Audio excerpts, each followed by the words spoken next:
Hello guys, and welcome to another video. As you can see, my bike is still all in pieces. Some of you know that it's had some issues for a while now. So I'll start off just showing you what it's like. You can see now that it still hasn't got its fairings on the front end and all that, although the front end has been on and off and all that, because the bike was supposed to all be done by now. But we'll go through what happened, what I've done, and why it isn't finished now. And in a moment I will get the tank off and stuff and show you underneath and show you what the problem I've got now and what I've got to do. But as you can see from here, you may already notice, some eagle-eyed viewers may see, got a brand new radiator on there, which is actually a Chinese one because you cannot get the originals anymore, but it seems really well made. And I've heard of people using those with no issues for some time. But yeah, I've done a lot of work to this, spent a hell of a lot of money on it. It's been like 2 months almost now. Let me just check the date. Yeah, very close to 2 months since it initially went wrong. I may pop in a bit of a video here showing exactly when it happened, because what happened is I was riding along with the young lad Nathan, who I ride with sometimes, who is my friend Cheryl's boy. And we were going along, and all of a sudden I noticed the temperature rising on my bike. We were in a bit of traffic. It was quite a hot day, but not super hot. And I noticed the temperature go right up to like 113 degrees. As soon as I noticed it going higher than usual, because it usually gets to about 102 degrees, then a fan kicks in, and it comes back down. But I noticed it start creeping higher and higher, so I was like, quickly, let's pull over. We pulled over in a car park right by Wilco, the car parks place, in our local one. Let it cool down for a while. Let's go around to this. I thought the coolant it had lost coolant because we couldn't see it in the expansion tank, which you can see there. But it turned out it was actually right to the top, so that suggested that there was some sort of pressure build-up in the cooling system. But after inspecting it, well, I'll just put that video in quickly now, showing you when it actually happened. So luckily I pulled over straight away, let it cool down, and then we went on our way a little while later.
The fan is on, I think, but I went right up to 113 degrees. I've never seen it do that before.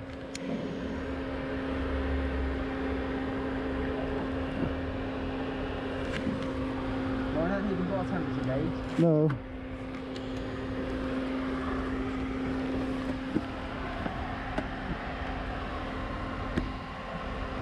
With a coolant thing.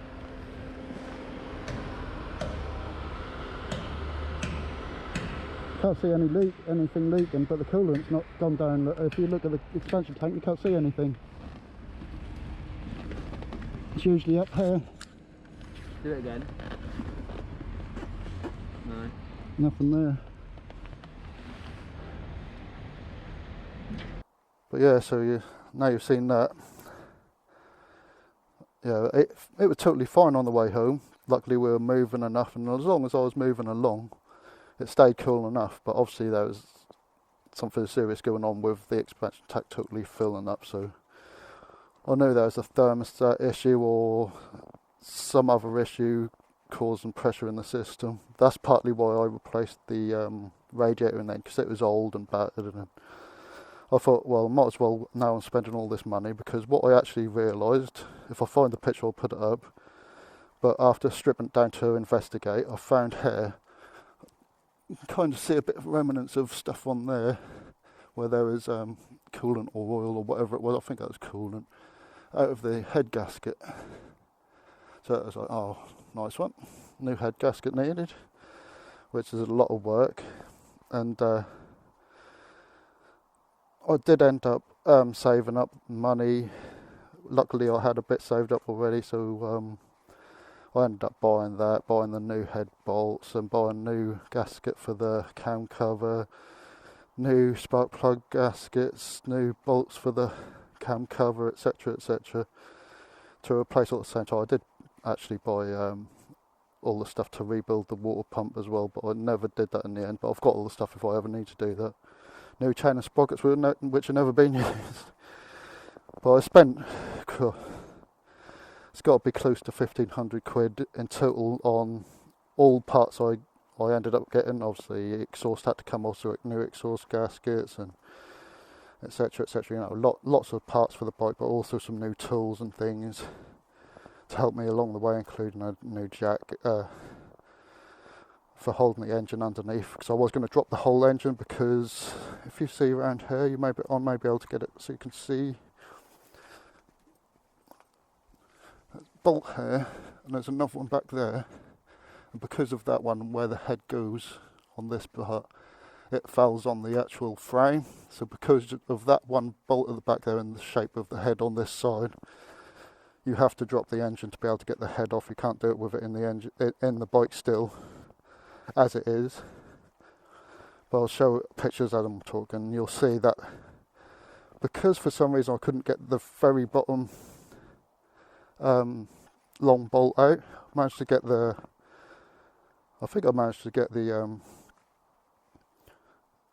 nut off. Definitely got the lock nut, because a couple of them have got these lock nuts, like this unscrews and comes off. Then you unscrew this actual lock nut.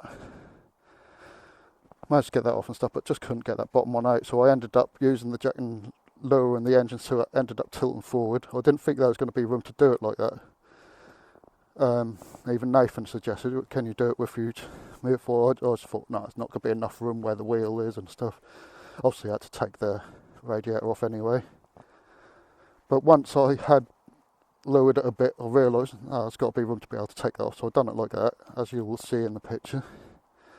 So I did end up stripping it all. Obviously the carb's still off at the minute after redoing it all, but I did end up stripping it all, getting the head off, cleaning it up, getting a new gasket on there, new bolts in.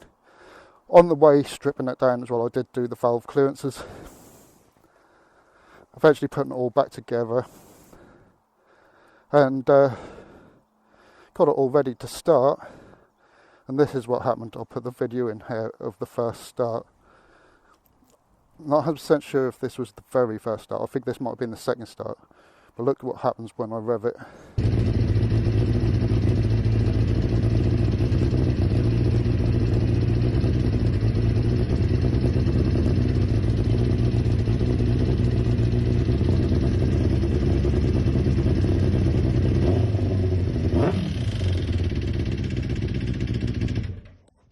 But anyway, now you've seen that, I'm going to quickly get the tank off so I can show you underneath while I explain some more about that.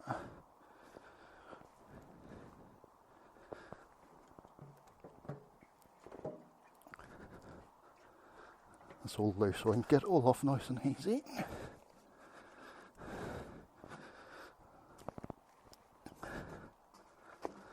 But yeah, what that ended up being, there's my carbs all loose because I didn't want to fully disconnect them again.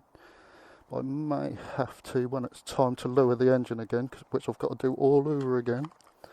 Just move that out of the way. These are all loose, so I should be able to get that off. You can see the cam chain there. That's the choke cable.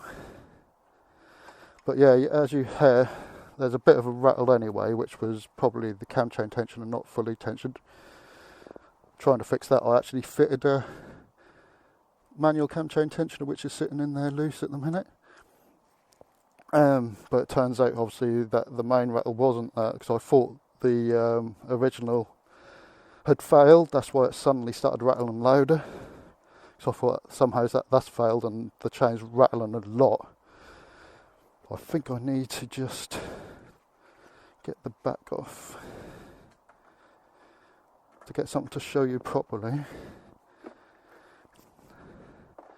But what some people suggested, obviously the camshafts are not in there at the moment.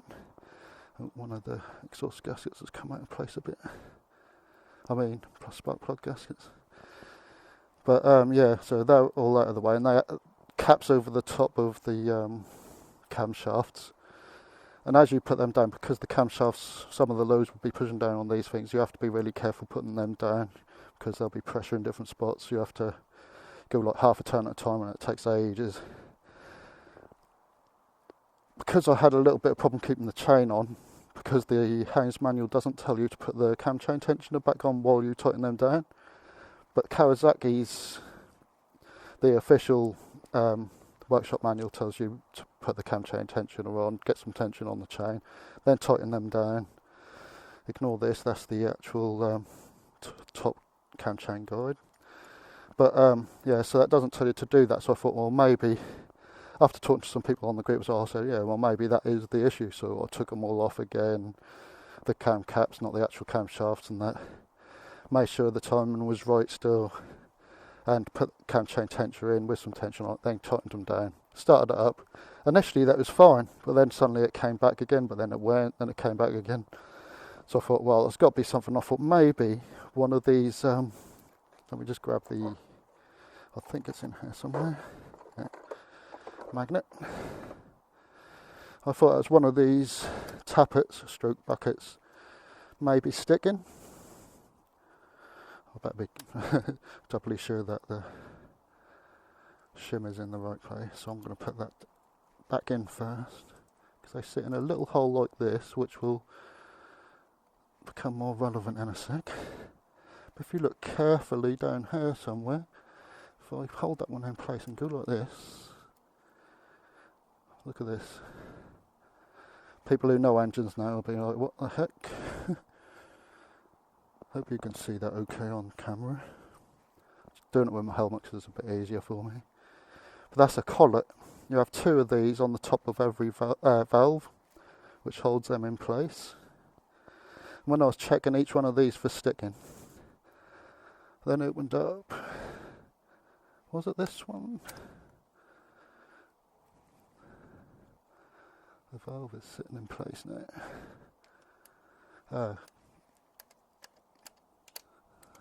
There you go. The shim is sticking in place. Yeah, it is that one. You can kind of see that the bottom one's still in, the top one is the one that's in my hand. So what I believe happened, funny enough, this shim is the only exhaust shim that did not need changing, because that was still well in spec. So I didn't change that.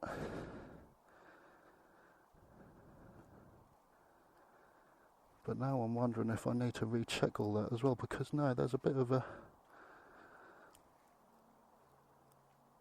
recess in that, if that's the right word. I can feel it's not going to touch the actual shim there. So I'm going to put that there so I know where it is, that collet. How do these normally sit? Let me just check this. Sure, they sit a little proud above the little gap they go in. I'll have to double check that when I do the work. So I might have to recheck those, which will be a pain. But yeah, so that's the problem. Somehow, the only one I didn't take out, the shim has somehow become loose underneath the tappet. And also I didn't notice, because I wouldn't have needed to measure the actual shim on that one. So I probably didn't even take that off. And somehow that's come loose, and that's pushed the spring down. So somehow that's come out of there, sat on the side somehow, pushed the spring down, and that collet has jumped out. And that's why when I first started it, after revving it, suddenly that got very tappy, because that was the point at which that came out. So yeah, so what now I've got to do is take everything off again, including the radiator, drain the new coolant and all that.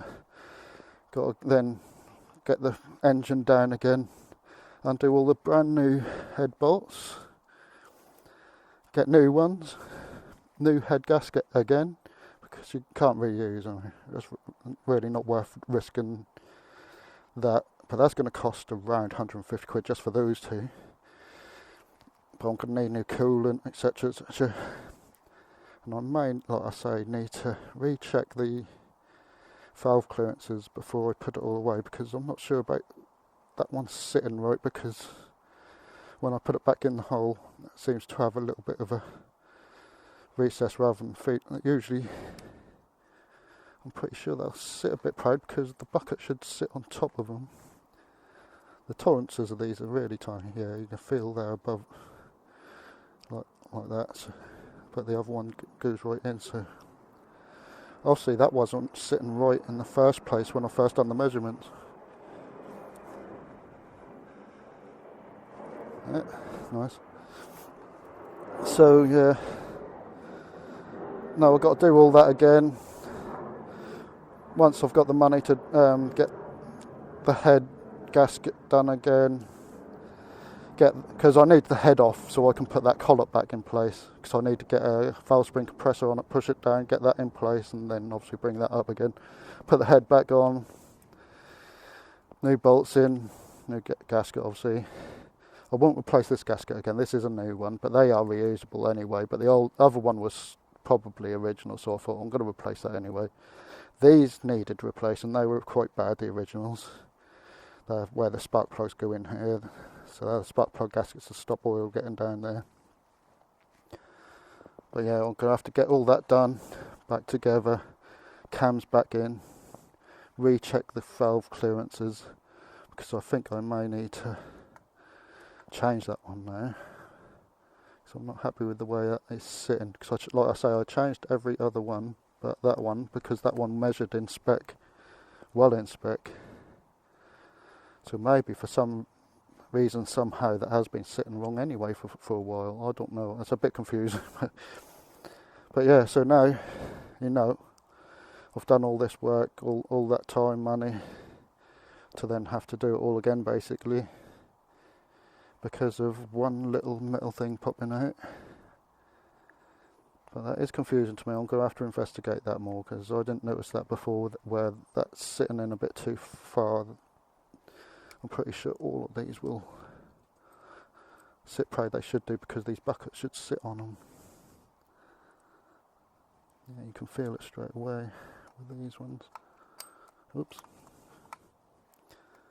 So it'll be the same with this one.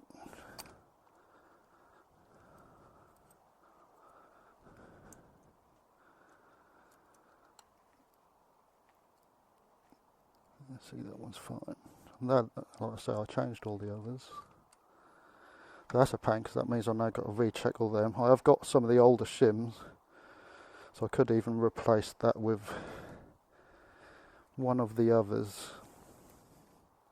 But I'll do all that once I've got the head off, put the collet back in, and recheck it all. But there you go, that's what's wrong with my bike and what I've got to do with it.